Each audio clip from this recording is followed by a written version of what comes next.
అందరికీ నమస్కారం.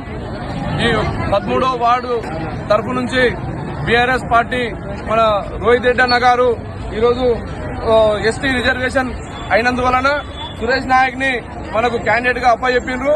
కాబట్టి మన వార్డు ప్రజలందరూ కూడా సురేష్ ని అత్యధిక మెజార్టీ తోటి గెలిపించి రోహిత్ అన్నకు మనం గిఫ్ట్ గా ఇవ్వాల్సినటువంటి అవసరం ఉంది. అలాగే ఈ వార్డు ప్రజలకి ఎంతో సేవ చేసినటువంటి వ్యక్తి మన రోహిత్ రెడ్డి అన్న. గతంలో నేను 5 సంవత్సరాలు నేను కౌన్సిలర్ గా ఉన్నప్పుడు ప్రజలకు అందుబాటులో ఉండి ఏ అవసరమైనా కానీ వాళ్ళ ఇంటికి ఒక పెద్ద కొడుకులాగా వాళ్ళ ఇంటి ప్రతి అవసరం లోపల కూడా నేను పాల్పంచుకోవడం జరిగింది. ఎక్కడ వాళ్ళకు ఏ ఆధార్ కార్డుల విషయంలో కానీ మున్సిపాలిటీ లోపల ఏదైనా అవసరంలో ఉన్నా కానీ రెవెన్యూ లోపల మండలాఫీసు పని కానీ ఏ అవసరానికి వచ్చినా కానీ పోలీస్ స్టేషన్ వాళ్ళకి ఏదైనా ఇబ్బందులు కలిగితే కానీ ఏ దాంట్లో ప్రతి విషయంలో ఈ ప్రజలందరికీ అందుబాటులో ఉండి నేను ఎలాగైతే సేవ చేశానో అదే మన సురేష్ కూడా అలాగే మీకు అందరికి అందుబాటులో ఉండి సేవ చేశానని నేను నా తరఫున హామీ ఇస్తా ఉన్నాను.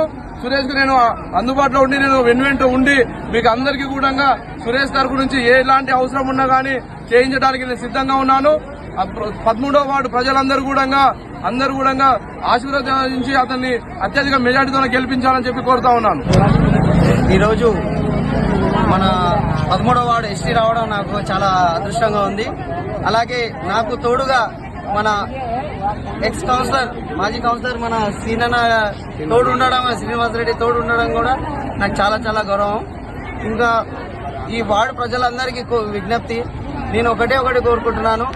సీనన్న ఎలా అయితే మీ అందరితో ఈరోజు అన్నిట్లో కష్టాల్లో అన్నిట్లో ఉన్నాడు కదా, అలాగే సీనన్నతో పాటు నేను కూడా అలాగే మీ ఎంత ఉండి నడిపిస్తానని కోరుకుంటూ ఈ వార్డు ప్రజలందరికీ నన్ను గెలిపించాలని కోరుకుంటున్నాను.